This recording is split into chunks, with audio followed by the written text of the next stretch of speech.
Powered by Riverside FM. Have you ever wondered about the secrets hidden beneath the surface of history? The technologies lost to time, stolen by shadowy figures, or buried deep within forgotten archives? Join us on this episode of Lost, Stolen, and Hidden Technology as we delve into the enigmatic world of forgotten innovations. Tonight on Newsworthy, 2 words and 2 question marks. Hi, this is Ed Locke with USA Mortgage. Buying your first home can be overwhelming, but here are 5 tips to make the process go smoother. Number 1, find a lender, me, Ed Locke, that can answer any questions you might have and help you get pre-approved. There are multiple options available based on your situation. Number 2, work with a real estate agent you can trust. Number 3, don't rush the process. Take your time and know that the process could take some time.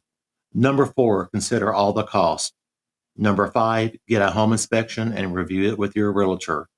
Keep these tips in mind, budget for yourself, and you'll be that much closer to making your dream of homeownership a reality.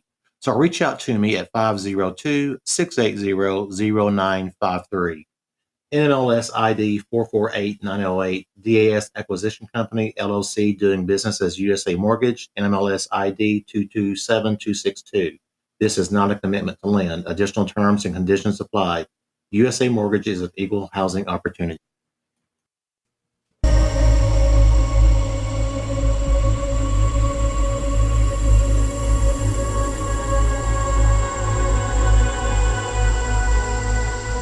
He's alive! Have you checked the children? Get out!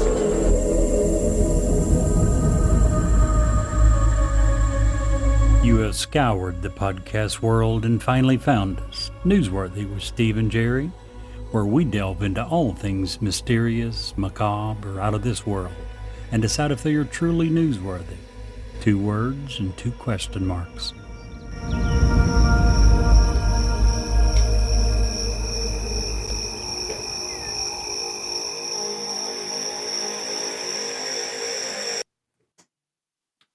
Good evening.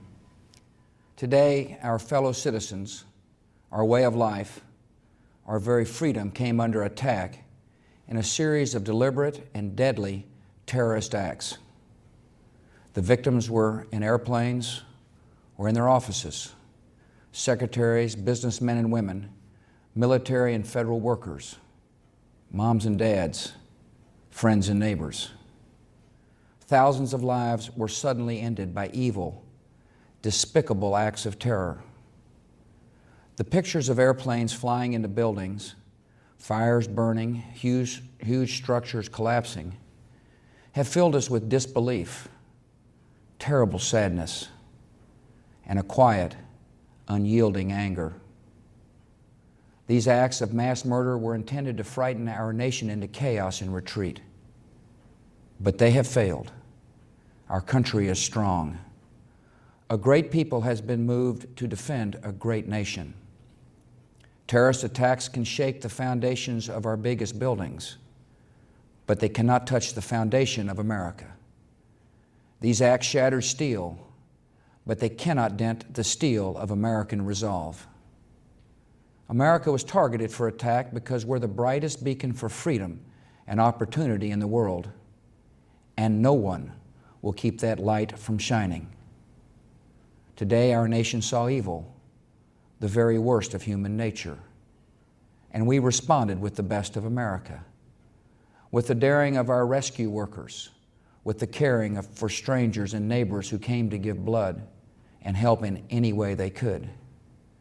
Immediately following the first attack, I implemented our government's emergency response plans. Our military is powerful and it's prepared. Our emergency teams are working in New York City and Washington, D.C. to help with local rescue efforts. Our first priority is to get help to those who have been injured and to take every precaution to protect our citizens at home and around the world from further attacks. The functions of our government continue without interruption. Federal agencies in Washington, which had to be evacuated today, are reopening for essential personnel tonight and will be open for business tomorrow. our financial institutions remain strong, and the American economy will be open for business as well. The search is underway for those who are behind these evil acts. I've directed the full resources of our intelligence and law enforcement communities to find those responsible and to bring them to justice. We will make no distinction between the terrorists who committed these acts and those who harbor them. I appreciate so very much the members of Congress who have joined me in strongly condemning these attacks. And on behalf of the American people, I thank the many world leaders who have called to offer their condolences and assistance. America and our friends and allies join with all those who want peace and security in the world, and we stand together to win the war against terrorism. Tonight I ask for your prayers for all those who grieve, for the children whose worlds have been shattered, for all whose sense of safety and security has been threatened. And I pray they will be comforted by a power greater than any of us, spoken through the ages in Psalm 23. Even though I walk through the valley of the shadow of death, I fear no evil, for you are with me. This is a day when all Americans from every walk of life unite in our resolve for justice and peace. America has stood down enemies before, and we will do so this time. None of us will ever forget this day, yet we go forward to defend freedom and all that is good and just in our world. Thank you. Good night, and God bless America. Man, George W. Bush, ladies and gentlemen. Oh my gosh. I think I forgot what it's like to have a president that can actually form a sentence. And he had times when he, as Steve alluded to the other night, he wasn't always nearly this good. Yeah. Oh my. If he didn't have a word, he would often make up for it. He was perfect in this response. He did great. You know, I remember. So I was. You were little. I was 4, maybe. I don't really remember 9/11. Yeah. But 23 years if ago. I was 18, I'm joining up. Many people did. Just hearing that speech, I'm just. You know, that was a. For me, that was, you know, I was too young for Vietnam, too young for the Cuban Missile Crisis, too young for even some of the things that Ronald Reagan did. And this was probably the first speech I ever heard that made me just, you know. Yeah. Probably the one of, and I've listened, I dig politics, love to hear Reagan and all his anecdotes, but this is by far probably one of my favorite speeches given to the American people. And it sucks it came at such a crucial time, but it's also great that it came at such a crucial time. Yeah. And of course, I wasn't live, but from what I hear, this event brought the country together. Dude, I saw a meme on Facebook, as Jerry always makes fun of me of, but this one was it. You know, the best way to honor the people that were lost on 9/11 were to be the people we were on 9/12. Because our nation came together. Every bit of You just gave us. me goosebumps, man. How about You that? just gave me some chills. Yeah. Yeah. There's times with all of our craziness and differences that we do the right thing. Early on in COVID, Steve and I talked that we thought most politicians, very, very early on, we thought most politicians and most people were doing the best that we possibly could under very tough circumstances. Still believe that was the case early on. Things It got became crazy more later. polarizing as it went on. When they started doing things like closing churches and allowing bars and what am I looking for? Strip clubs. Strip clubs, and in Vegas, they were well known for there was Casinos. gambling casinos that were allowed to operate. Some were closed down, but they were allowed. It seemed greater freedom than churches. Something is badly wrong when it gets to that point. But early on, and this is another example when the country wasn't just politicians; it seemed to be everyone came together And he's right. There was a ton of people that did exactly what you said, and they went and signed up. Yeah. Lots of folks did, and it's both good and bad. It was great that people came together. And we were all one. We were going to do whatever it took to keep America safe. And then,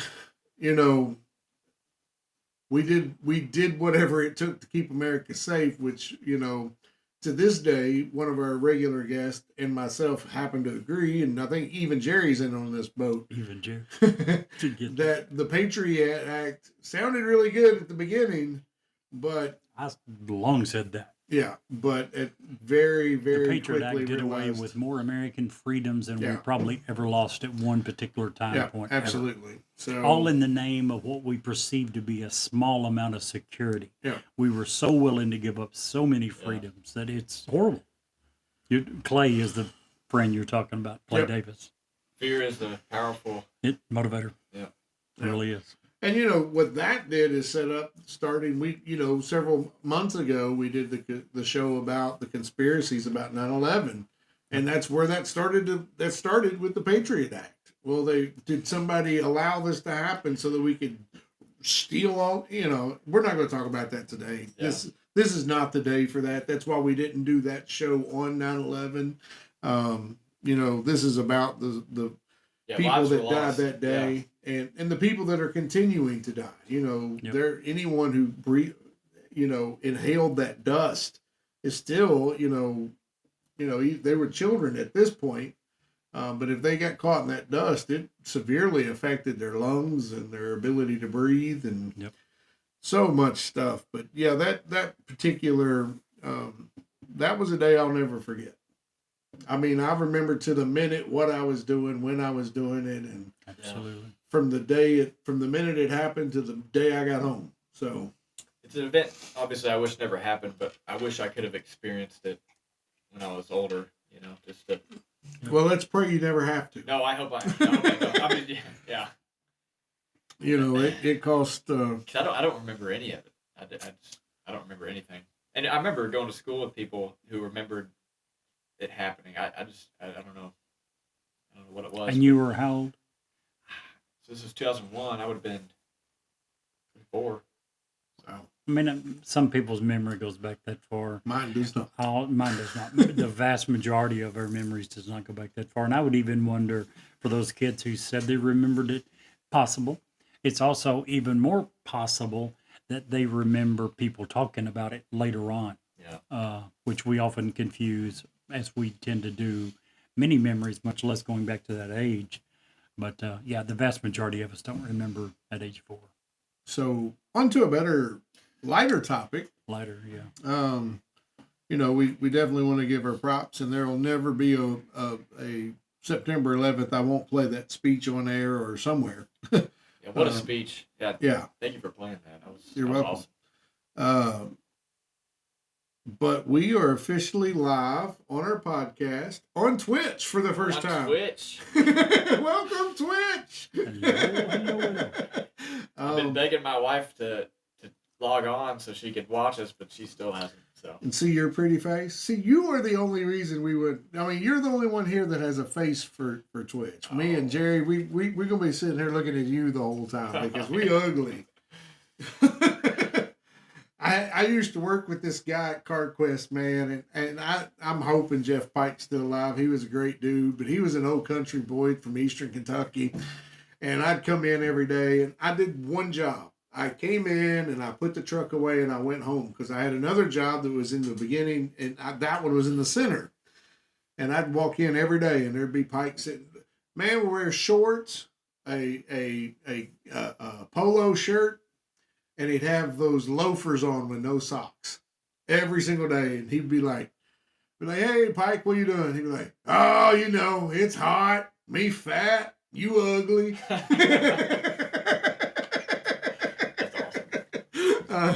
I miss old Mr. Pike. He was good people. So tonight we got some stuff going on. We got Twitch. We got the show. We're figuring out some stuff. We're doing some things. Woo-woo. I don't know. No, it's awesome. this is going to be a learning curve. I'm sure we're going to make some mistakes. Sure. Now, a couple things are a little different. If you want to come to Twitch and watch us, just look us up. It's Newsworthy with Steve and Jerry. We actually log on as soon as we sit down to the studio, so you get to see all the behind the scenes. You get to see all the things that you don't have a chance to see on the radio, even on YouTube, because you edit most of that stuff out. Right, yeah. So you get the whole shebang on Twitch. Congratulations. I don't know if that's something you want to see. You're welcome. But yeah, you're welcome. You get to hear the un-G-rated version or un-PG-rated version of us. PG-13. Jerry entertained us for what, 6, 7, 8 minutes tonight with adult dad jokes. Well, how many F words did we get through? 'Cause I guess you're only allowed one F word in a PG-13 movie. Oh, really? Yeah. Yeah. We may have. We may be be a little R. R, but it's soft We R. could soft be. R. Yeah. Yeah. Dad jokes that Steve has turned down over the years. Yeah. And as much as we laughed, I don't think we've laughed at any of our dad jokes here recently as much as we did then. No. Yeah. There's a couple things I wanted to bring up. First off, happy birthday to Jimmy Russell. Drinking some Russells tonight. Happy birthday. 70 years old. The Bourbon Hall of Fame right here in Lawrenceburg, Kentucky. Very Wild nice. turkey. Second thing, James Earl Jones sadly passed away this R.I.P. week at 93. Legend. That he was. I remember. What a voice. I mean, I used to try and pretend I was Darth Vader as a kid. Trying to do that voice. It's iconic. Nobody will ever replicate it. Thank goodness they got rid of David Prowse's voice in Star Wars. I don't think Darth Vader would have been the same character if they didn't. So. Well, did you see what the Empire State Building did? Was that not awesome? Oh, I didn't see. No. Dude, they have this technology now, I guess, or I don't even know if it's just somebody designing it, but they had just enough lights on to give Darth Vader silhouette with the red lightsaber across the building. That's cool. Darn. Yeah, it was awesome. I think they did something similar on Star Wars Day this year. That's cool. That's cool that they did that. Yeah, Very cool. He's definitely going to be missed. Yeah, he's a good dude. He's like one of those guys. I heard a question a long time ago. Like, if you could get anybody to narrate your life story, who would you get? Yeah. He was one of the top 3. I think him, Morgan Freeman, and who was the other one? Ryan Reynolds, maybe, because of the way he narrates Deadpool. That's a pretty good one. I think he said his hopefully I'm not misquoting, but I think he said his favorite accomplishment he's ever done, or the favorite project he's ever worked on, was narrating the Bible. That's awesome. I think that's what he said. So I think that's pretty cool. Very cool. So, did you guys have a good week, I hope? Yeah, it's been a good week. It's been a really good week. I was really enjoying the fall weather last weekend, and now we've kind of started creeping back up in the 90s. But we're getting into that Kentucky weather where you don't know how to dress, because in the morning it's like 50, you're pretty cold, and then the afternoons it's 90. I don't mind it now. I'm grown. I'm an adult. I remember hating that when I was a child. I didn't want to go to school with a coat Right. that I'd have to drag around in the hot weather. Yeah. But if not, I was freezing in the morning. I went through that phase in high school where I would only want to wear T-shirts and shorts. Like, it could be 30 degrees outside. My mom would try to be putting a jacket on me. I said, no, I'm wearing shorts and a T-shirt. Yeah. I remember getting on the bus and just, like, shivering. And I was like, I was sticking to those shorts and T-shirt. I don't know why, but... Yep. I found out something interesting this week. I don't know if you guys knew this, but apparently when you're asked who your favorite child is, society expects you to pick one of your own. What? Imagine Who knew? that. Holy crap. Who knew? My daughter asked me the other day which one was my favorite, and I was like, well, I love all my children. They're all of you guys are different, and I love all the differences about you. And she goes, no, Dad, that's the wrong answer. You're supposed to pick me. I was like, oh, sorry. Can we say what your nickname for all of your children is? Can we do that here? No, I don't think so. Off air. Or maybe next week. Ask the again, episode. ask again in the Twitch segment. Gosh. Yeah. This week, I had a fajita earlier. I actually made a song about a tortilla. You did? I did, yeah. Nice. I didn't know you were musically inclined, Brett. I am. Play guitar, play a little piano, but actually, if I think about it, it's more of a rap. Oh. A good food pun. Gotta love it. Come on now. Wow. I told you it wasn't going to be a good one this week. I like it. I should have used one of I'll yours. allow it. I messaged you You know what that reminds me? what he calls his kids. You know what that reminds me of? What's that? I was walking through the living room 2 days ago. Yeah, what about that? I was walking through the living room 2 days ago, and Robin comes up and gives me a big hug. That was very nice of her. It was. I was like, well, this is weird. What I do? She goes, oh, nothing. I've been going through a class, and they told me to embrace my mistakes. Oh. I was like, ouch. Yeah, suddenly not so nice Dang, anymore. Yeah. Yeah. Well, so I just want to throw something out there real quick. Bro. I know we've been helping out and trying to do some cross promotion, but Knights of D20, man, they're growing. They're doing a good job. If you're not checking them out on Twitch and all the different things, man, check them out. They got literally they've done the game. They've spawned off 3 different podcasts from it now, and they are just touching everything. So they're growing. Yeah. it's pretty awesome. Very nice. I'm glad to have a small part in that. Speaking of, Marway's still my favorite. Sorry, There you Boo. did you happen to catch our other podcast mention? What? Talk to her. No, we didn't want to bring that up again. Oh, really? Why? You seem so enthused about it. Like, did you hear that? No, I did, We yeah. talked to her. She yeah. got her own podcast now. Yeah. Steve was so enthused. I just knew he'd listen to her. I'm sure she doesn't get as much listeners as we do. Oh, I'm sure. But, she's got to pay her dues. And, Yeah, she's got a, yeah. yeah, she's got to, I'm sure she'll be up there with us and Rogan. She'll probably catch Rogan before long. Take her a little while to get their level, but she'll get there. Oh my goodness. Man, that girl is, she's set. Everywhere, literally. She's set. She's set for life. She's done it smart. That's what I sent you. The other thing I was going to ask you, if you had saw that I sent you. The big long one? No, I no. didn't watch. No, the short one of the other girl. What other girl? I'm not going to say it on air. I can't. On Messenger? I'll look it up. It doesn't ring a bell. I'm not just feigning ignorance. I really have no idea. So tonight, we're talking about some neat topics, some pretty cool conspiracy stuff. Yeah. I'm excited. I'm super excited. Right down your avenue, conspiracy. Of course you're excited. I can't wait to see what Jerry says. Really? Mine. Yeah. About yours? I think you're going to just trash it. He's going to hate mine too. Jerry doesn't believe in a lot of these I conspiracies. don't believe in most There's a reason why they're called conspiracy theories. Because people don't always like to admit when they're wrong. That's why they The- call the you're right. That's why they conspiracy call them theories- conspiracy theories. The conspiracy theorists in the last year have been proven right so often. Am I wrong, I mean, just Brett? look at the UFO stuff that's coming out now. I mean, the government's basically saying there's aliens. I have never once ever said that I don't believe in UFOs. You can't. The name, unidentified. But you don't think they're aliens? Or I do think you? that Or that do you it's just don't know? possible. You just don't know. Okay. I mean, give me. So That's what's not up? the way to look at it. Give me a specific incident and say, do I think that was, alien based? Right. But not UFOs. So in what? general. What if it's not aliens? What would it be? Because I've heard the theory of For maybe UFOs they're in just general? coming out of the ocean. Maybe there's because I think that What are you referring to? UFOs in general or what?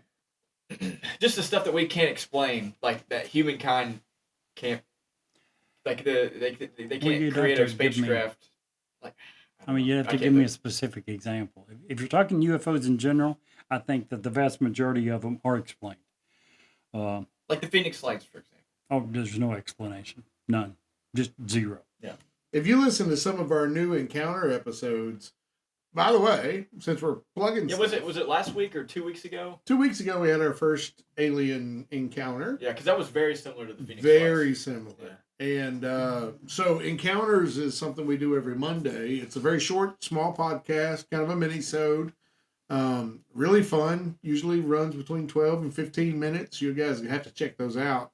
Those are interviews with real people about theirs. And I've actually done a couple of other interviews to add to that. We can, if you want to be on the program, if you've had an encounter, I can interview you anytime and just put you in the queue. Interviewed this one lady last week, or no, day before yesterday, and her story is going to put hair on your, make your hair stand on end. Not scary, just the matter of fact the way it happened. It's pretty awesome. Well, I thought this week's episode was phenomenal. Yeah, check out Encounters episode 6. Yeah. Fantastic. It was very good. One of our guests actually recorded some audio from his cabin. That was something right there. It's creepy. Now, okay, so you have a Bigfoot experience. I was going to ask you, I forgot to ask you this. Was that the same sound? Because I remember you said you heard a guttural sound. No, it was a different sound. It was the sound that Tommy and I heard actually sounded like it was screaming Ike.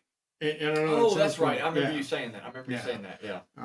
But yeah, it's good to hear. And the more I think about it, I don't even know if they were saying Ike or if that was just the sound of a wood knock. You know what I'm saying? Right, yeah. Coming up, just a couple pieces of wood knocking together, because that could maybe make that sound. But it sounds like someone just praising Truman or Eisenhower all the way up through the woods. It was weird. Also, I reached out to the guy that was with me at the haunted church, hoping that he gets back and wants to come on the air, because he'd be a great guest. That would be nice. Yeah. The one in Shelbyville? Yeah. No way. Yeah. So I found him we're friends on Facebook still, so I reached out to him today to see if he'd be interested in coming on and sharing what we experienced there. Did he respond? Mm-mm. Last time I checked. I feel like if I was a preacher at a church, I would not respond. No, it seems like it would be bad publicity for your church that you might have demonic activity. I can't imagine that one single parishioner wants to hear that. So, yes. Especially, was it their youth group? It was their youth center. Yeah. Yes. It was their youth man. I mean, here's the main church. Here's a little brick house. Probably used to be a parsonage. They converted to a youth center. And we did unfortunately, our last week's episode didn't get to air, so you all had to post another episode. But just hearing that episode, I mean, that could be from anything, like kids bringing in a Ouija board, or you never know. Because it was so heavy, dude. That's scary. So, I felt like, and I hope Jason can come on and will be willing to say, because it felt like if we stayed there very long, we wouldn't be able to leave. Did you hear he and Robin drove by a week or two ago? Yeah, and she got a heavy, dark feeling driving by. I remember her saying that. We were on the bike. We were riding up. First, but you didn't even pull off the road. Right? No, we just kept trucking. You purposely went past it, or you just happened to? We were on the motorcycle, and we were going to Milano's up there in Shelbyville. If you're in Shelbyville, go eat at Milano's if you like good Italian food, first of all. Great bread. We went up there to eat lunch and drove past it, and she said, "Is that the church?" And I was like, "Yeah." She's so like, she felt it. Yeah. Wow. I mean, it's kind of, and we went up there once. I showed you where it was, but nothing. It just what was the name normal. of that little deli you and I ate at? McAllister, or no, something M. I don't remember. It might be McAllister's. We thought very highly of them. I know that. McCormick's Deli, I think, is what it was. Yeah, this is not a chain. This is just a little mom and pop bakery / sandwich shop, kind of like Kevin's to Betsy here in Lawrenceburg. But we drove by. We didn't stop. I didn't get a dark feeling, but apparently I'm not in tune with any of this stuff. I never get a feeling. Speaking of good food, we might get the show started sometime, but it's our show, so whatever. Tonight's dinner was very good. Bluegrass Sabor here in Lawrenceburg. Phenomenal. I had the fajita, and I immediately asked Steve. I was like, "You sure you didn't get the fajita for two? Because it was a lot of food. It was awesome. Yeah, it was great. Jerry and I each had a hot brown, and they were excellent. Best hot brown I had in a long time. Very good. So Bluegrass Sabor, if you're in Lawrenceburg. So anyway, that's all that. I just wanted to say shout out to Knights of D20 and make people aware that Monday nights on Encounter, you need to come check us out because that's a fun show. So tonight, Jerry, do you want to tell folks what we're talking about? No. Okay. Brett? Yes. Jerry's got big news today, by the way. I don't know why he's ducking the question. He's very tired today. Do you want to ask him why he's very tired? Why are you so tired today, Jerry? Because I found this object that he left at my house a few years ago. I've mentioned it before. It's this picture of his face. It's like this big. And you just can't stop staring at it. And kissing it Oh, and just hugging can't sleep. it and You loving can't on sleep. it. 2 seconds. I called and said, can I please burn this? I'm considering asking for, see, I'm a Protestant. Our ministers, our pastors don't do exorcisms. You said Catholic ministers do. A couple I of can weeks hook you ago, up. you actually, thank hook you. you up. I've been, not only myself, my house, I think, needs to be exorcised after possessing this. Your new house. That's what we're trying to get at. Oh, that was, okay, yes. Jerry Bought a house this this past week. week. In the Jerry bought a process of house. moving, so yeah, I'm tired and going to be tired. Yeah. More work than I've had to do in a long time. Yeah, fantastic. Congratulations. It's always But I a will good say that experience. work is as hard as it is nothing compared to dealing with that object. Now, you are taking it with you, right? It's Not going if to I be the can get the centerpiece Catholic of his... priest to do the exorcism first. I can hook you up. Father Steve Thank is you. here in Lawrenceburg. He's awesome. So, yeah, Jerry, congratulations. Thank you. Anytime you buy a new home, that's a wonderful experience. And Anytime you buy a home, this is the man you want to I hear he had an amazing realtor. I don't know that to be fact, but I've heard the thing. I've heard good things about this realtor. Other than the fact that he might leave one of these huge ass pictures of his head in your house. Yeah, Did he do that with you? might have. Well, he didn't do that, but he got us the house of our dreams, pretty Good much. deal. So That's why you hire a realtor that's right there. why. Yeah, that's why. Yeah. Yes. Back to your original question. This week we are going to be covering lost, stolen, and hidden technology. Things that, just like the name says, part of them have probably been lost. Part of them have been hidden on purpose for many reasons. Part of them stolen. Bottom line is things that we believe in the past were this technology existed, and for whatever reason, disappeared. No longer there. I'm glad you say that. I'm glad you say you believe the technology I'm going to talk Some about of them existed. absolutely do. Yours, I have no idea. I know the name of your technology. I don't even know what it means. I can't wait. Neither can we. So why don't you lead Yeah, off? well, and tell I'll us go about ahead. it? I'll go ahead and start it. By Then. all means. So, let me just start off with cancer sucks. Horrible. I think we can Amen. all agree. Everybody knows somebody who's been affected by cancer. My wife's aunt, she's going through breast cancer right now. My stepdad, he's had lung cancer. I've had multiple grandparents die of I don't know if I cancer. told you my sister is going through stage 4 cancer right now. Yeah, it affects everybody. It It does. sucks. I know a little bit about cancer myself. Yeah, How long yeah, have you been cancer yeah. free? February was when I was Just a few months. knocked that I was cancer free in That's February. crazy. It's been February. This year. It's already September. Yeah, look at that big. Look at that. Oh man. Dude, I don't remember before you pointed at the scar. Turn and look. They won't even be able to see it. Yeah. They But did a I phenomenal job. Yes, they did.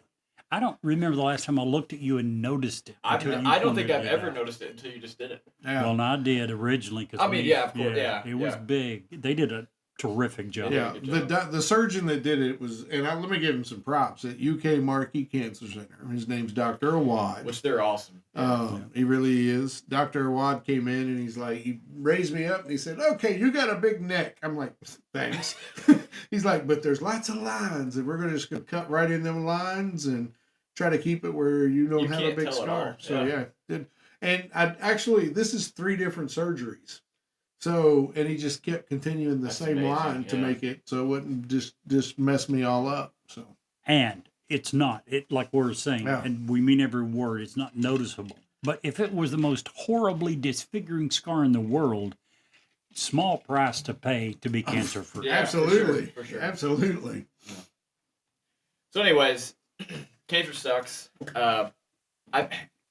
I know of a lot of people who've talked about, there's tons of money that goes into cancer research every year. So what I'm going to talk about is a guy named Royal Raymond Rife. This was back in the 1940s. He came up with this machine, and they've since called it the Rife machine. So Rife was an American inventor and an early exponent of a high magnification time-lapse micrography. Oh my goodness, that's starting to get out. So Those are some Can big you say words that there. 3 times fast, please? no, I cannot. So he is known for his microscopes, which could observe live microorganisms with a magnification considered impossible for his time. So he was obviously well regarded in the science community. So what he did was he created this oscillating beam ray, which he claimed could treat various ailments by devitalizing disease organisms using radio waves. So for those of you who don't know, so like gamma radiation, that's the highest form of radiation. Radio waves are the lowest form of radiation. So we have radio waves all over the place. It's all over us. So and I obviously don't know too much. I'm not a doctor, but just by him using radio waves, this treatment would be a lot less intense than the radiation treatment that we have now. So he collaborated on this project with scientists, doctors, and inventors. And his findings were actually published in newspapers and scientific articles. One of those was the Smithsonian Institution Annual Report of 1944. I actually looked this up. I was able to find it. You can read the reporting of his findings and the research they've done. His invention was actually later rejected by the American Medical Association, the American Cancer Society, the FDA, and mainstream science. That's a whole lot of people. A whole lot of people. So promoters of this treatment that claim that the impulses of electromagnetic frequencies can disable cancerous cells have been convicted of health fraud and sent to prison. So this is something that they're actively trying to shut down.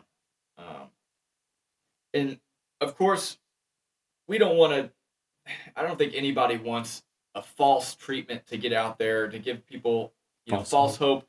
Yeah, any treatment is going to be expensive. You don't want people wasting their time with something that doesn't work. But I'm going to get into that a little bit in a second. So I just want to post some numbers out here for you that just will make you just pause for a second. The cancer treatment industry was valued at $222.36 billion in 2023. It's predicted to grow to $521.6 billion by 2033. That is an insane amount of money, right? We can't even fathom how much money that is. How much money is that? More than I have. It's about what Jerry makes in a daily basis for doing the podcast. He's expensive. From the podcast. Yeah. We can't get a stupid raise over here. I know. I'm so greedy. So one of these Dak Prescott.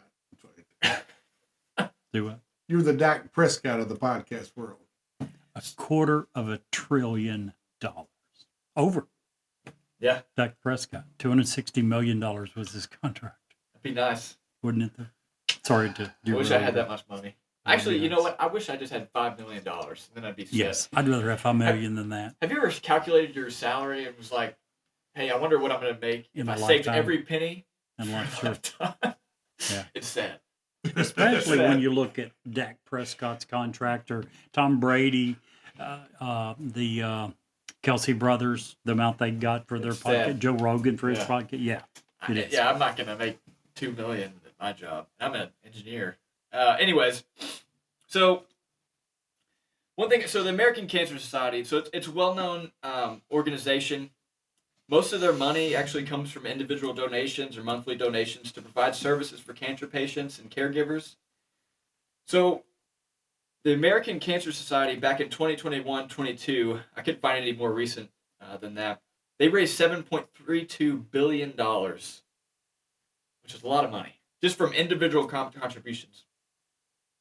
The CEO of the American Cancer Society, Karen E. Knudsen, earned $1,118,608, and that's including bonuses and incentives last year. Only about 19% of their donations go directly to research. See, that's the part that bugs me. And I don't mean to cut into your toes here, but if I'm looking to donate money to a charitable cause, it's got to be 90%. Cancer or anything. Anything. One of the first things I look at. And I hate saying this, but it needs to be said. I stopped giving to the Wounded Warrior Project for the same reason. Less than 60% at the time was going to the Wounded Warriors. Yeah. There could be many reasons for that, and I really don't care. I don't care. It could be to raise more money. Right. It could be to pay overhead. I know there's got to be some overhead. Right. I don't care. Yeah, you got to pay people that are. And this lady here, she's making $1 million, but they're bringing in $7 billion. I don't even care that she's making over $1 million.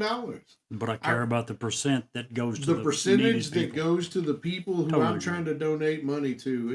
It's got to be 90% or better. I'm out. I agree. So I'm just saying that so that they're one of the ones that shut down. So there's a lot of money to be made on cancer treatment.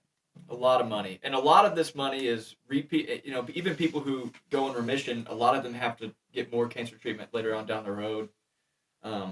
Anyways, so there is an incentive, if you're looking at it in a certain view, to shut down any sort of cure. And again, I want to tread lightly here, because I don't want to just, piss on American Cancer Society. I'm sure they do great work.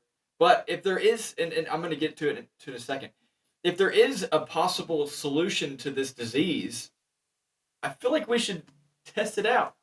Right. And Have they not tested it? Here's the thing, though. When we say cancer, we think it's a singular disease. It's really not. I mean, every single part of cancer or type of cancer is a completely different disease. It's just like, that'd be like saying all humans are look like you. But we know that there are brown humans and black humans and there's a bazillion different kinds and shapes of humans. Cancers are the very same way. So, but I agree with you. If it cures one of those, well, yeah, even just it one, deserves some merit. From what I understand, this one was going down to the cellular level, so it was able to, I guess, get rid of individual cancer cells. So again, I just want to keep posing some numbers. 609,280 people died from cancer in the U.S. in 2023, and 1,958,310 new cancer cases were diagnosed. Cancer has been the leading cause of death in the U.S. for over 75 years. So here's where it gets kind of icky for me. So WebMD stated that Rife machines are generally thought to be safe, but we don't know for sure. So that statement alone, how the heck do you not know for sure? Why have we not if they're claiming that this is curing cancer, why have we not done studies we should know for sure whether or not this is safe or not. We should know what it does, what works, why it doesn't work. Again, it just doesn't seem like we're putting any effort to look into this machine. We're just kind of just counting it out without any studies. Again, I'm going to quote this WebMD article. One study found that they prevented some cancerous cells from growing without affecting normal cells, but this was done in a lab and not on humans. Again, why not? If it's working in a lab, why have we not tried it on animals? Why have we and then on to humans? Why are we not doing that? Why are we not following the general scientific method? If it's working in a for lab, everything else, like we use on humans, like if it's working in a lab, radiation. Why would we not take that additional step? I just doesn't make sense to me. I'm going to continue to quote this WebMD article. Another review found that some types of electromagnetic waves can stop tumor growth. Okay, we're seeing that it does work, but these are different frequencies than a Rife machine. Okay, so they're just basically saying we don't know enough about it, this is what I got from the article. We don't know enough about it, so we're not going to approve it. My question is, okay, we're paying billions and billions of dollars to cancer research. Why is this not one of the things that we're looking into? Again, this came out in the 40s. You can still buy them today on Amazon. Really? Yeah, I just looked it up. They're You can for buy a sale. rifle machine on And they're legal to Amazon. use. Yeah. And I found an article, WebMD doesn't even say don't use it. It says be aware there's no proven benefits, but if you have the time and the money, then go for it. How much does it cost? Oh, I didn't $few look. $1,000. They're not cheap. Yeah. But So, anyways, when I heard this story, it made me pause a little bit. Well, I got a question for you. How much did you dig into it? Because the question I'm about to ask you is a hard one. You can ask. I might not know. What did Mr. Rife die from? I have no idea. Cancer? He died of colorectal cancer. also, several studies have been done. Okay. Several. And it's, Go ahead. I was just going to say, there have been studies done, but I tend to agree with Brett on some of this. Now, I'm not saying no. as a person who has benefited greatly from modern medicine, don't get me wrong. Okay? Right, and I think we've all benefited from. And I don't want to. And that's why I was saying I want to tread lightly with this, just because.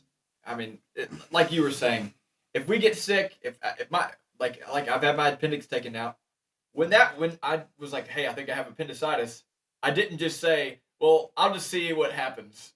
I went to a medical doctor to get checked out. But there's a lot that can be said to natural and alternative medicines too. And I do feel when you research and you start digging into that, a lot of people and organizations shy away from that. Absolutely. And that really, that's a bummer.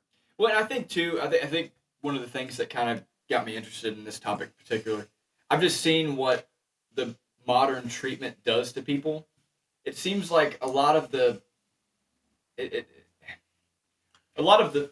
treatment we have now for cancer, the quality of life is just terrible. Well, I'll tell you, I'll put it to you like this. So when I had cancer, I had the most treatable kind of cancer that you can possibly get.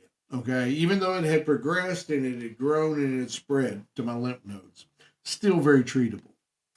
I have a person, and I don't want to mention names because, they obviously aren't here for me to get permission. But I know someone that was very, very much loved in this world, who was a nurse and had fought cancer once before. And she worked in the cancer wing and said, if I ever get it again, I'm not fighting it. I'm not letting them do that to my body. And was dead very rapidly. Yeah. But she made a decision because of how much chemotherapy does and destroys it just destroys your body. Yeah.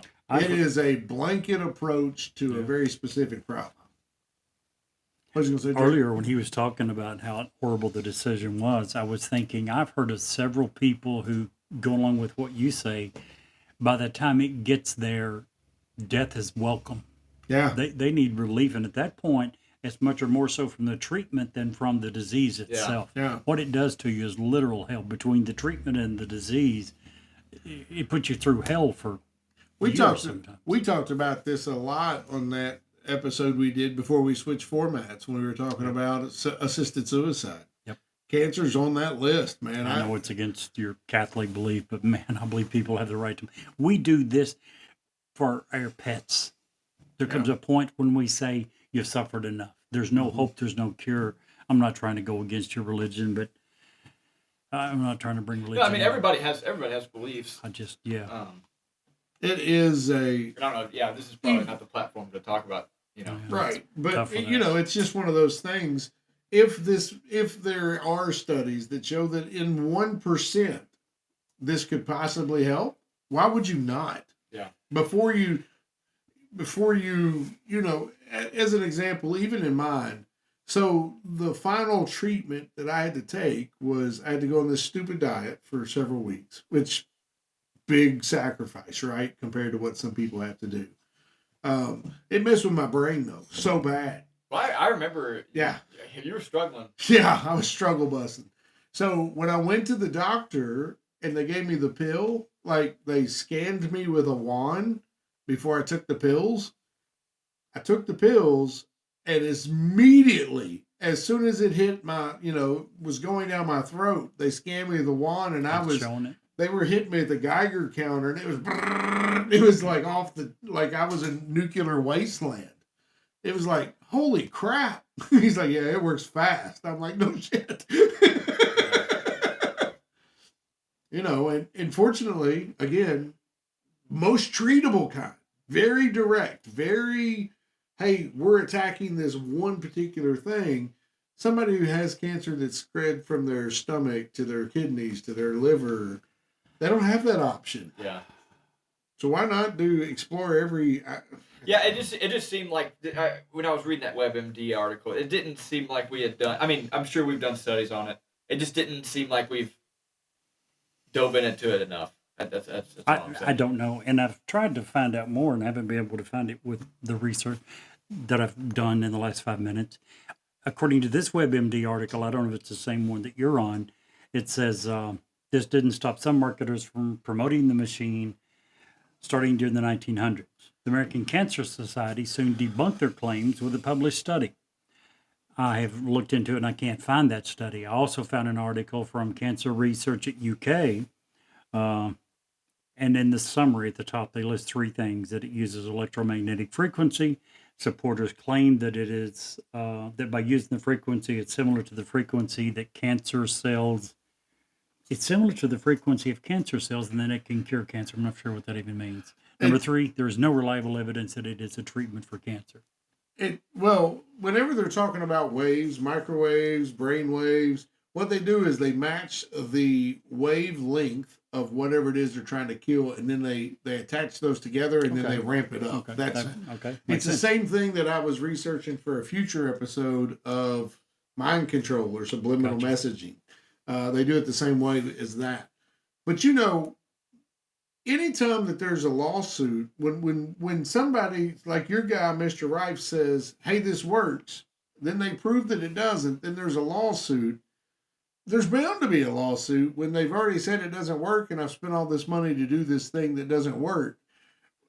Lady we used to work with, when FinFin, I don't even know if you remember that, but I know you do. Yeah. FinFin was the rage with weight loss. And families took FinFin. And it woman worked. And her underage daughters. For weight loss? Yeah, and it worked. Man, it dropped the weight off like that. But what they didn't know, because they pushed it out so fast and didn't do any studies, is it just destroyed your insides. It just destroyed your organs. Makes me worry about a drug that's getting pushed around a lot right now. Well, we won't mention that name, but there's a difference. I know somebody who's taking this wasn't a drug. This was over the counter. Yeah. So really? You didn't. So wow. Drugs, we hope, have been studied pretty strongly by the FDA. Many countries in the world look at the American FDA. They don't even do their own research. They figure the FDA does enough. If they approved it, we approve it. Yeah. They're not perfect. But I'm saying in this case, it was never studied by FDA in the first place. Yeah. Big difference. I know that is scary. Because the one I'm thinking of is, I guess it was originally for diabetes. It basically paralyzes your stomach to where it just... Ozempic? Yeah. Yeah. And I know somebody very close to me who's on it right now, and it's worked, but like when you're seeing them, they can't even eat more than a half a meal a day. It's Dang. I'm on it. Really? I'm on Manjaro. I've been for okay, so yeah. Which is... But do you have that you seem to eat pretty well, though. So I didn't... It probably... You might have a lower dose, maybe. But, I still eat. Yeah. I don't think they could give me any drug to get rid of my desire to eat. Especially when he's eating my cooking. Shoot, he comes over to my house, so he gets fed. You're a very good cook. How do you think I got this, dude? Shoot, I learned to cook. So you're for diabetes, though, right? Mine's for diabetes, yes. And, I mean, diabetes and weight loss go hand in hand. When you lose weight, you're helping the diabetes battle. Right. So it goes hand in hand. I've heard some... You said none. I've lost about 15 pounds Yeah, maybe 20 since I've been on it. and I've heard arguments of, a lot of people struggle with not being able to say, hey, I've had enough to eat. So if you just take the pill, if you take the shot or whatever it is, I mean, and it gets rid of that, you can get a lot healthier. I will say that I totally 100% agree with Steve on this. If there is a Can we rewind that? You say that glimmer one more time. of hope that it is effective for certain people, especially like he looked up, you can go buy it. So it's kind of like a lot of things in life. It's not going to be paid for by Medicaid, or it's not going to be prescribed by your doctors. It's not going to be covered by insurance. Right. But if you have the money to afford it and you want to, as long as they're not saying this will cure cancer, hey, try it. You know what? If I had stage 4 cancer and was given no hope and I had the money, why not try it? That's why a lot of people go to some of the clinics down in Cuba and South America, because they allow some of the treatments that we don't allow here. Yeah. And I'd go further and say that I think we study friggin' mice breeding, with hippos. Why can't we spend a few dollars on some studies for this? Well, and that's I just couldn't find any studies that they had done. And you said there was, and maybe at least one. The American maybe, Cancer Society soon debunked their claims with a published study. That's according to WebMD. Okay, yeah, I didn't find that. So to further what you were originally alluding at with the American Cancer Society, when you have $7 billion for research, there's motive. And you have basically 3 treatments for cancer still, surgery, radiation, or chemo, people start to ask questions. I mean, it doesn't seem like we've really changed our treatment in Exactly. a while. I do believe this. If it was ever proven that an individual, a company, a group had information and buried it, folks, you're going to be thought of way worse than Adolf Hitler. Think about the number of deaths. Who controls that information to get out? I'm just media, saying, sooner or later will come out. Big pharma. Well, but patents only last for how many years? It will come out. Yeah. Would you? What amount of money would it take for you to consider burying a technology that could save millions and millions? There's no amount of money to me. I mean, the right answer would be no. But literal. I mean, but people can be bought. Not only save people. We're not talking about people that get shot and die instantly. We're talking about just suffering unimaginably. Yes. And if you hold the keys to stop that, there's a special place in hell Satan for you. is looking up to you. Yeah. You know what I'm saying? Yes. That's the way I feel about it. For real. Agree. I'm not saying it doesn't happen. I've seen too many people die of cancer. And my uncle, big dude, 360, tall, man's man. When he passed, he was under 100 pounds. Yeah. Just suffering, begging, like you asked, just let it be over. Death is a relief at that It's point. a relief, Just also, men, if you are at PSA here, if you're over 40 now, go get your colon checked. Don't be embarrassed. Go do it. The earlier they catch it, get at least the once better. a year, go get an annual checkup. Let them do blood work. That blood work shows so much. Yeah. There comes a point you need to start doing the colon screenings, colonoscopy, all that. But just start by doing your annual physical and get a checkup and let them do blood work. It doesn't make you any weaker or any less a man to take care of yourself. The people that love you will love you more for it. Yeah. Absolutely. And longer, hopefully. Hopefully, right? Good way to put that. Well put. Well, I don't know about y'all, but this show's already going so super long. Nope. We have shorted you on time several. Dude, I need to stop going first.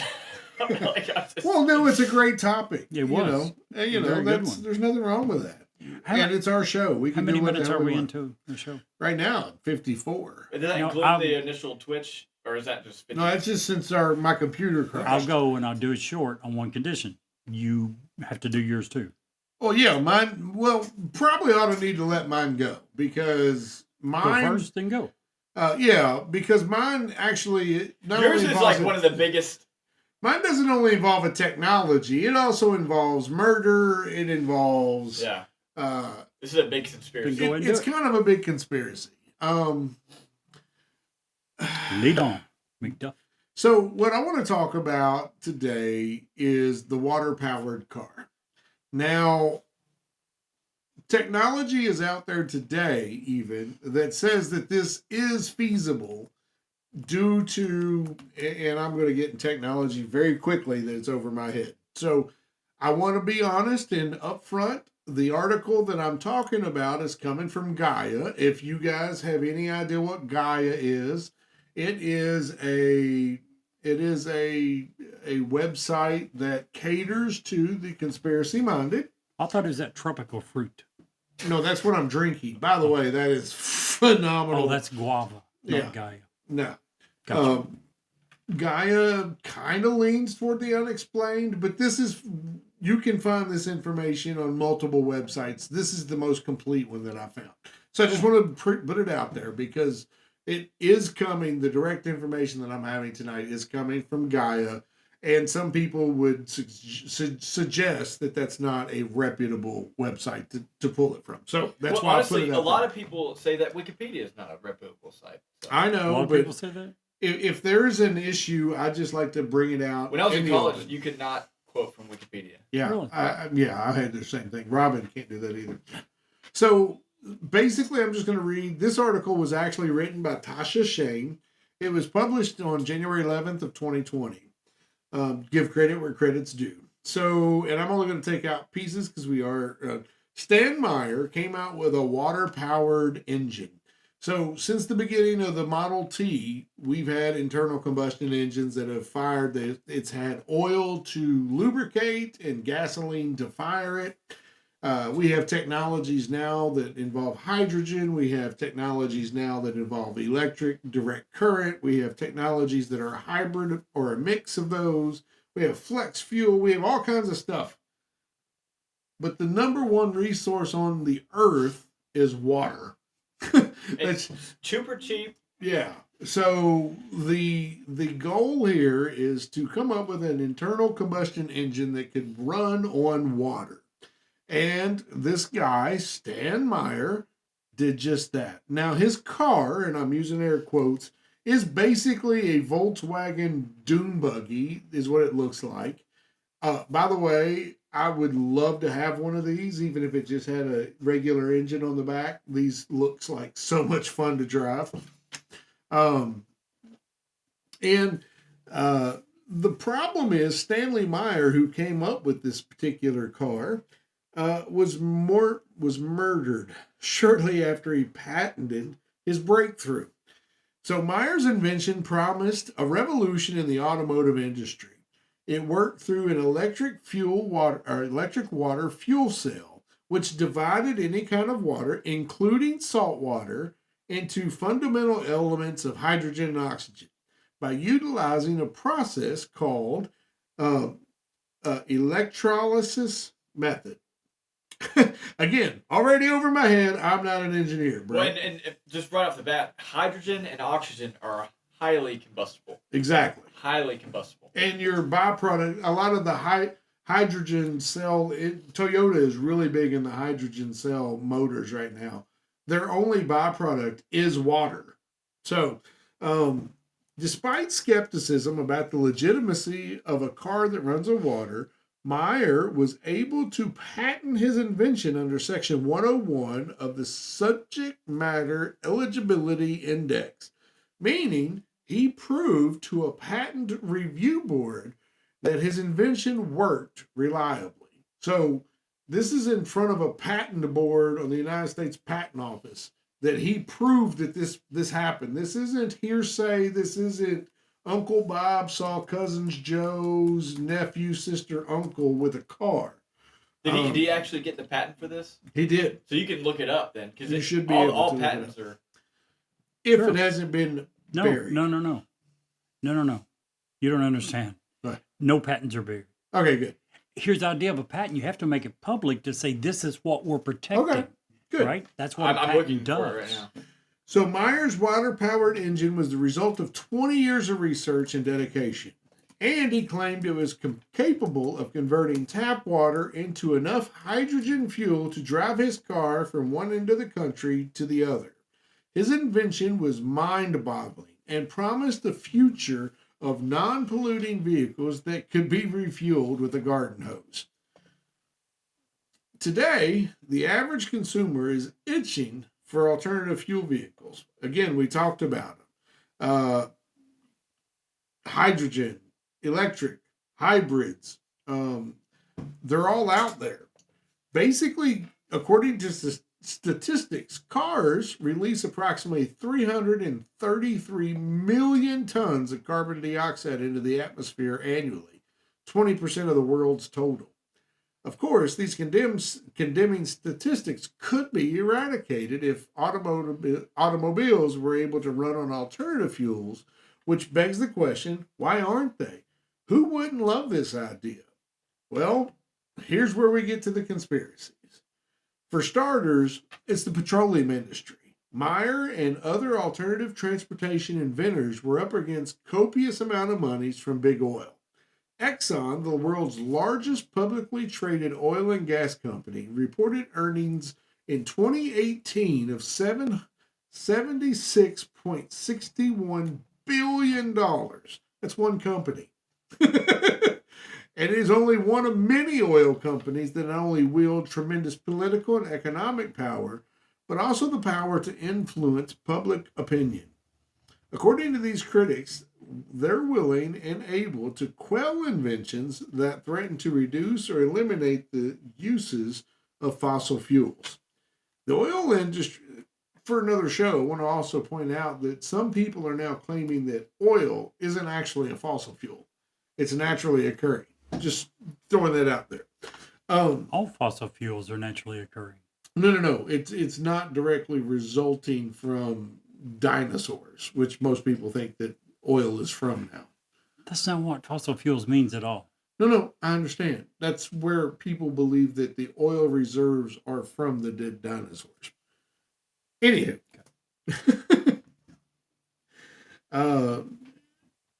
The oil industry always puts up a big fight. They are the only profit. They only profit tremendously by warfare, tanks, planes that do not run without fuel.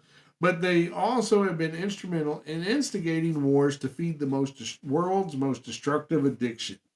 And I'm not going to get into that because that whole paragraph is just a powder keg of another episode. Because A, I don't believe it, and B, I don't believe we've ever went to war for oil. Sorry. And if you do, I'm sorry. I'm going to have to say you're probably wrong. Oops. And if we did, we certainly sucked at it because we never got any oil from anywhere. Right. But we'll cover that at a different time. I got to fix this. Oh, there we go. Looks like we're still good. Huh? Looks like we're still good. Yeah, everything's good. Shoot, Jerry pulled back too fast. It's all right. So anyway, I say all that to say this. Right after the patent was issued for Stanley Meyer's water-powered automobile. Okay. In fact, on March 21, 1998, Myers was having lunch at a Cracker Barrel with his brother and two potential Belgian investors. The four clinked glasses to toast their commitment to uplifting the world. But after taking a sip of his cranberry juice, Meyer clutched his throat, sprang to his feet, and ran outside. Rushing after him, his brother Stephen found him down on his knees, vomiting violently. He quickly muttered his last words. "They poisoned me." Meyer's death was investigated for 3 months, though it was eventually written on the coroner's report that he died of a cerebral aneurysm. I don't think aneurysms start in your throat. Didn't think so, but Just throwing it out there, but I'm not a doctor. Stephen Meyer insists his brother was murdered. After all, Meyer's invention posed an incalculable threat to the billions and billions of oil industry dollars and untold fortunes. He had successfully resisted succumbing to numerous buyout offers. There was one report that showed that he was offered somewhere in excess of $50 billion for the patent, for the information, for the design, and he turned them down. By who? Oil companies to make it disappear. Yeah, because imagine what you could make Right. So, Oil companies are the very best at that. We're going in that direction. Fine, let me buy up all the technology and be on the if something like this exists, oil companies go from $1 billion companies to bankrupt because water is very, very cheap, very, very available to everyone. I mean, everyone's got water. So, I mean, heck, it rains. Right? So. And perhaps, additionally, the inventor had warded off pressure from numerous overseas investors and weathered persistent government spying operations. And perhaps not so strangely, those investors who dined with the Meyer brothers on that faithful day declined to offer so much as a condolence following Meyer's demise. Imagine that. However, his legacy lives on. At some point, some say it's impossible for his water fuel cell to do what it claimed. However, one thing is clear: without an alternative fuel source of some sort, as Jerry always says, the Earth's climate crisis will only continue to deepen. I'm just kidding. I'll say that. Take your word for it. Well, basically, that's it in a nutshell. The patent is still that, and there have been several other people since him that have been able. Now? It's still available. So it is what I was gonna. Jerry, you might have. I don't know if you looked at. The patent. I found the patent. I did find multiple patents. I could not find this one. Well, I'll send you a link to it. It expired, by the way, in 9/22/2009. It expired, so it's publicly available. Anyone can use it. Patents expire after a certain Hold on, I'll send you a link to it. Well, I was going to say... I found multiple water-fueled engines, though. I think there's at least 2 that I found on here. Yeah. Also, I have one clarification. One second. Sure. Let me I couldn't find the one, because you said it was in 1996, right? No, it's 1989 is when it was patented. 1989, okay. The part that you read saying that it has to be proven to be worked to get a patent is I found it. Not correct. You do need to show that it's innovative and different enough to deserve patent rights. Another article, as a patent lawyer, I'm often asked if an invention has to be proven to work before it can be patented. Generally speaking, the answer is no. A working model is almost never necessary. Another attorney, a question that often comes up in patent drafting and counseling is whether an inventor has to prove that the invention actually works to get the patent, either by making the thing or offering some other conclusive proof. The answer is no, and a recent decision by the Federal Circuit Court of Appeals reiterates its precedent. So you do not have to prove that it's working to get a patent. A patent is an idea in many cases. All a patent does is protects you from other people producing that. Yes. For a certain amount of time. I think 20 years. Generally, it's 20 years. Also, I want to make a correction because, again, this is the reason why I made it abundantly clear in the beginning where I was getting the information from. Okay. Oil, gas, and coal do not actually come from dinosaurs, but they do come from prehistoric times. Exactly. Oil and gas are made from microorganisms found in the ancient oceans.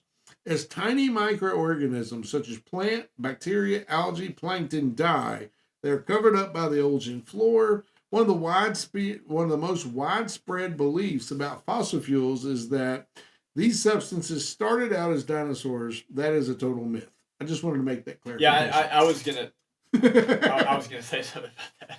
Well, I just wanted to make sure because it's a good clarifying statement. Yeah, I want to make. I honestly forgot about it. We strive to be accurate here on Newsworthy.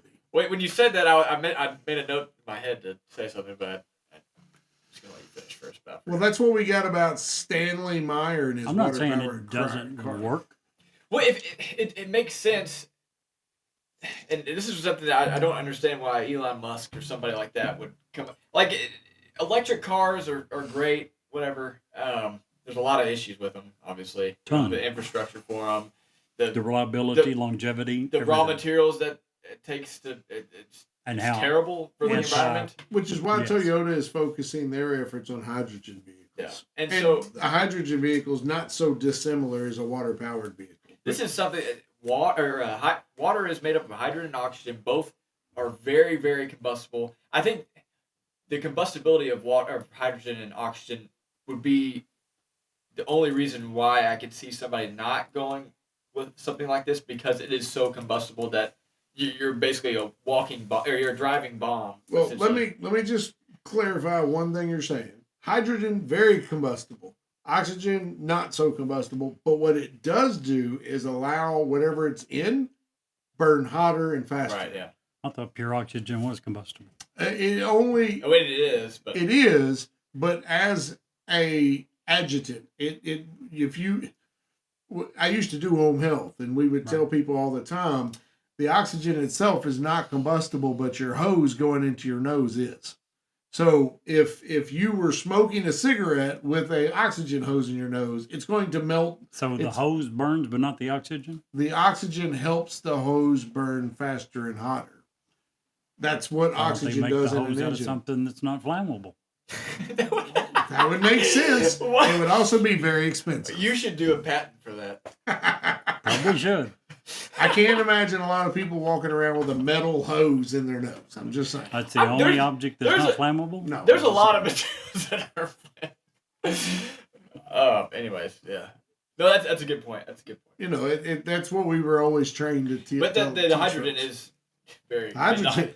Hindenburg, yeah. That's a great example. Yeah. Jerry, did you have a quick one that you wanted to add? Sure. I mean, we'd be loved to have you. That's what she said, but anyway. We have a couple new listeners, just so you know. We do. Welcome. Yeah. Welcome. Who's listening? I'm covering napalm. What? Napalm? Did you all know that was a lost technology? No. Napalm. I'm super excited about this because I saw this story or this topic, and I really like your theory. I like your theory a lot. Do you guys know, by the way, when napalm was officially invented? No. 1942.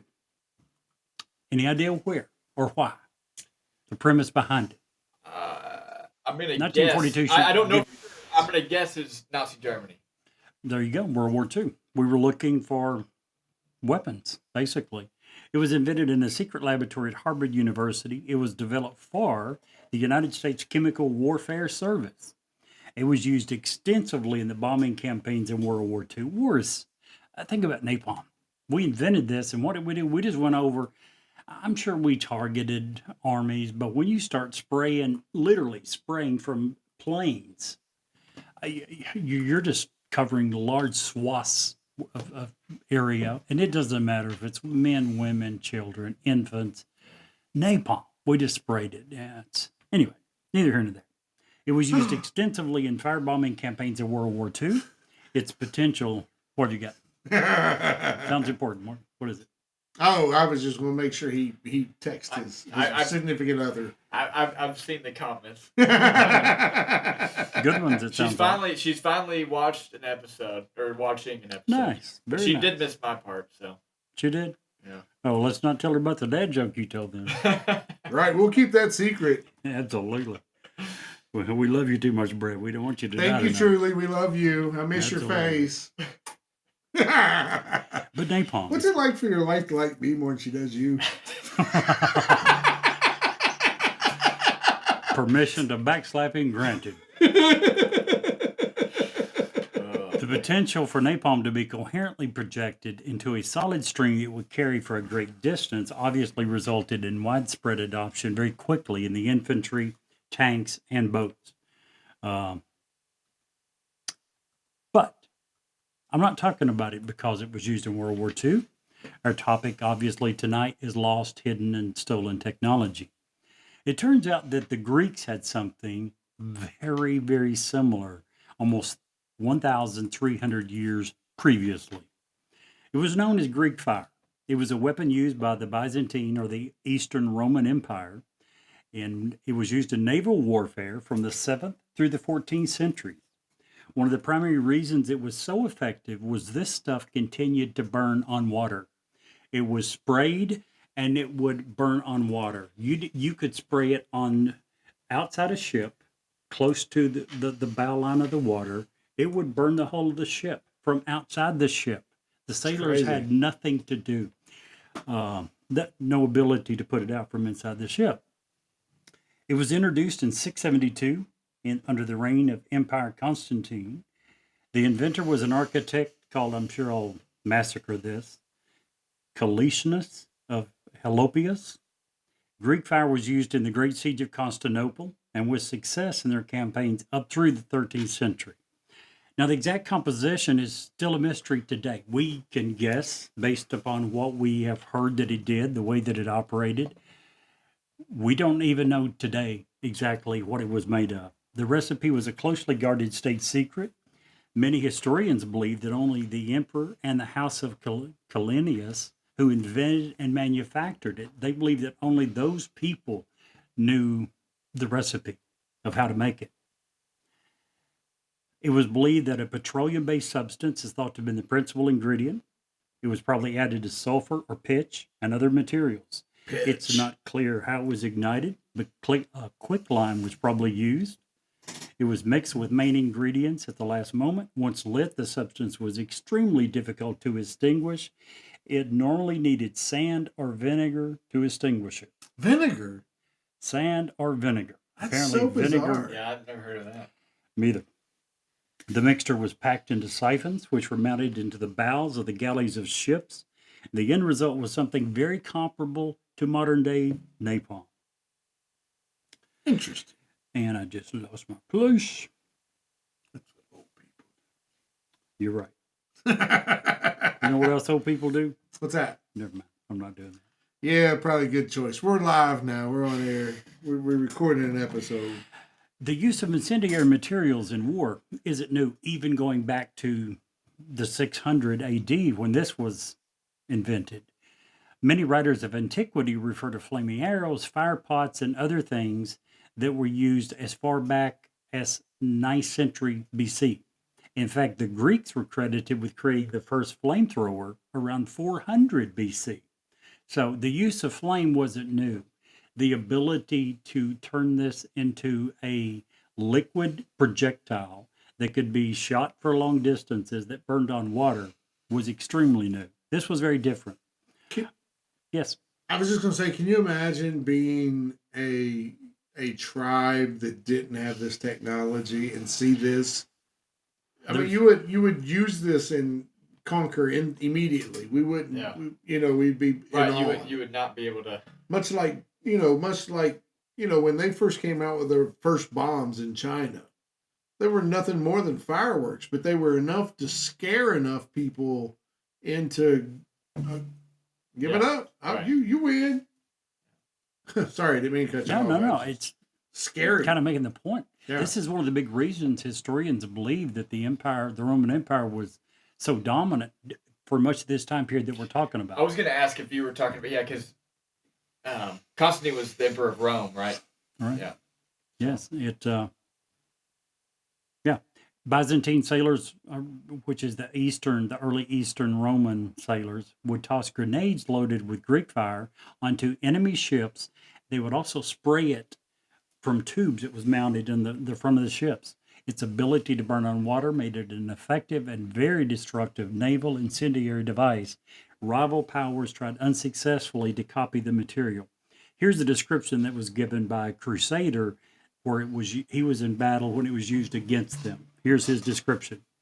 The tail of fire that trailed behind it was as big as a great spear, and it made such a noise as it came that it sounded like the thunder of heaven. It looked like a dragon flying through the air. Such a bright light did it cast that one could see all over the camp as though it were day, by reason of the great mass of fire and the brilliance of the light that it shed. This is the description of someone in battle against it. And it was used extensively by the Greeks. It wreaked havoc on the Arab fleet that attacked Constantinople in 673, was later used very effectively by Leo III against an Arab attack in 717. It was used in the 10th century against a Russian fleet.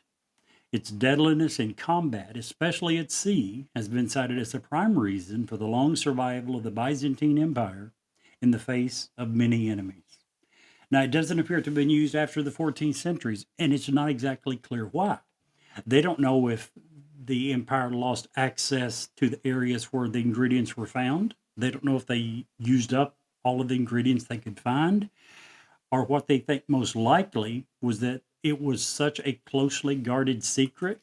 I was about to say, yeah. One disease wiping out one family and it's gone. Right. No one knows how to do it. So I had a question on Twitch about how accessible vinegar was back then. Apparently, No idea. it was everywhere. Did you look it up? They drink. Oh, thank you, Brett. They drank it. They used it for sanitation. They used it for cleaning. They used it for just about everything. So vinegar was everywhere. I found that part out late. I'll have to do some research trying to figure out. I was intrigued about why, how. Is it in some matter suffocating the fire? How would know. it be so effective in putting out this fire? I'm not for sure. I don't know. No idea. Did you make this connection with the napalm, or was that something that you read about? Well, I did read later on in an article about most historians consider it very similar to modern day Okay. napalm. Okay. So, no, I did not I was make about the to say connection. that's pretty good if you did. Well, that was you need a key tie-in, right? And that was Right. my key tie-in to try to generate some interest. Napalm, 1,300 years ago. I like it.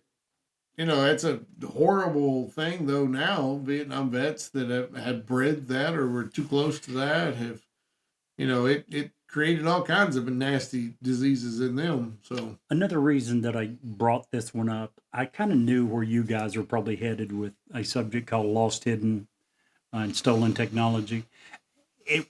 One reason I brought it up was there can be non-conspiracy related reasons some of this stuff is gone. Right. They don't think this this is one not is tied really- to any government No. trying to cover anything up or any, This or was some just sort of a- organization. what was trying to do what was the time frame? Was the plague an ordeal 672 back was then? when it was first Gotcha. invented, up through 13th, 14th century, and it just kind of disappeared. Wow, crazy. Well, 13th, 14th centuries. That was like medieval times, right? And that was Right. like you were saying. When was the plague? That was It was- 1500s. Yeah, it was like right in the middle of the real, you know, the Middle Ages or whatever. Can't talk tonight.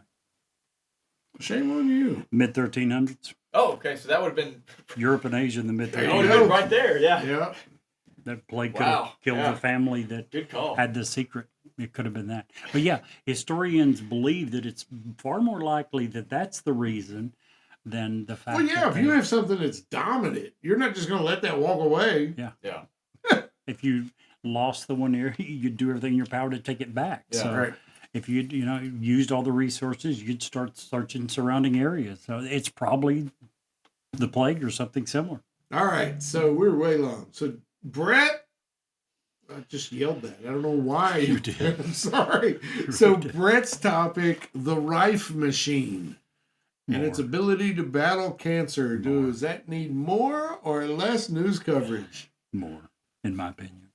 It goes back to what you said. If it has the potential to cure 0.5%, then it needs more research, more coverage. Yeah, that was kind of my thing. It just needs more research. Like I want to do some studies. Like okay, you acknowledge that it worked in a lab. Like okay, we'll extend that on to more research. At least do some animal testing. If it doesn't work with animals, maybe stop there. But if it does work with animals, continue on with humans. And what we know about, and what we are learning every day about the human body and its reaction to sounds and what's the word I'm looking for? Renaissances? Is that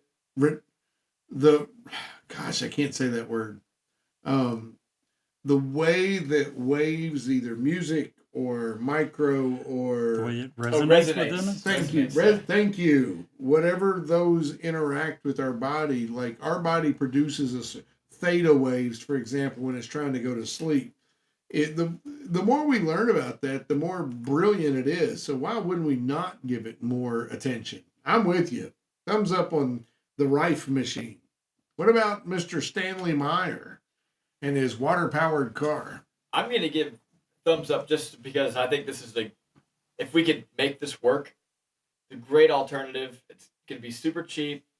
I think it's going to be super powerful. I mean, There's very few moving parts. That's the one thing about it. yeah, I I'm got it. all in. I think, yeah, we need to discover how to make this happen. Obviously it already has been attempted. I agree with that. I've got to give it a thumbs down. The patent expired in 1909 or 2009.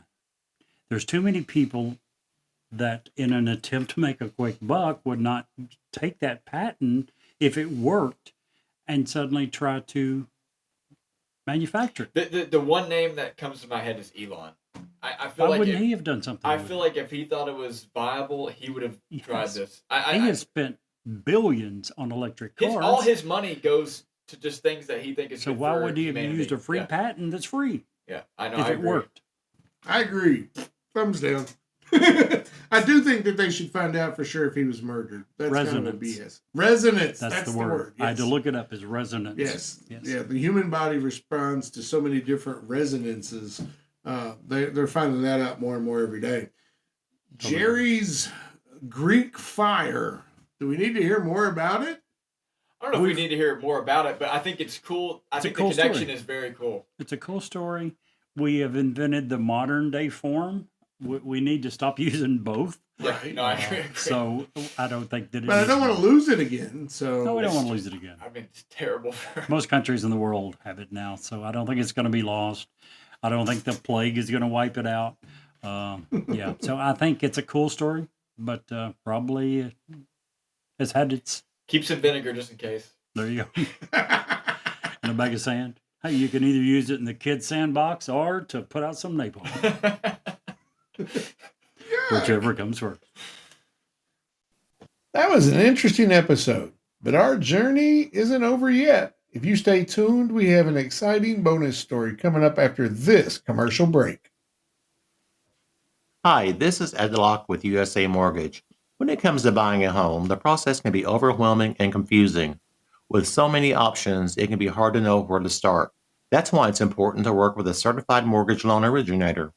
I have the knowledge and expertise to guide you through the process and find the best mortgage option for you. I will work with you every step of the way to ensure that you are getting the best deal possible. So if you're looking to purchase or refinance, please reach out to me at 502-680-0953. So don't take on the stress of buying a home alone. Work with me and I will make your dream a reality. Trust the professionals and make your home buying experience a positive one. MLS ID 448908, DAS Acquisition Company, LLC, doing business as USA Mortgage, MLS ID 227262. This is not a commitment to lend. Additional terms and conditions apply. USA Mortgage is equal housing opportunity. If you would like to share suggestions for future episodes, an intriguing ghost story, or simply tell us how much you love or hate us, please get in touch with us. You can reach us via email at newsworthywithstephencherry@gmail.com or send us a text at area code 540-709-1318. And now, back to the story. So tonight's trip, we're going to go all the way to eastern Kentucky. Eastern Tennessee. Those who would walk around the woods of the Great Smoky Mountains National Park should take care, for Spearfinger may be nearby. Spearfinger is an ancient Chinese legend, Cherokee legend, who, according to tribal elders who tell her tale, is a monster who takes the form of an old woman. Some say she's a witch, while others insist she's an ancient spirit as old as the world itself. Despite differing accounts among Cherokee tribes of how Spearfinger came to be, all of the indigenous elders agree that she is evil. As legend goes, she is cruel and deceptive. She likes to shapeshift into a seemingly harmless old woman, all the better to trick her victims. According to the Cherokee tales, Spearfinger hunts for livers, using the sharpened tip of her right index finger to attack children and pluck their livers from them. Thankfully, Cherokee stories also say that Spearfinger was finally brought to an end. Though her skin was made of stone and the Cherokee arrows were useless against it, a wise chickadee bird flew to the Cherokee warriors and told them of Spearfinger's weakness, her right hand. Cherokee warriors captured Spearfinger, attacked her right hand, and defeated her. Or was she truly defeated? Her body was never recovered from battle, So it may be true that Spearfinger lives on in the Great Smoky Mountains, waiting for the right moment to resume her hunt. And Jerry, if you can't see the light, Be the light.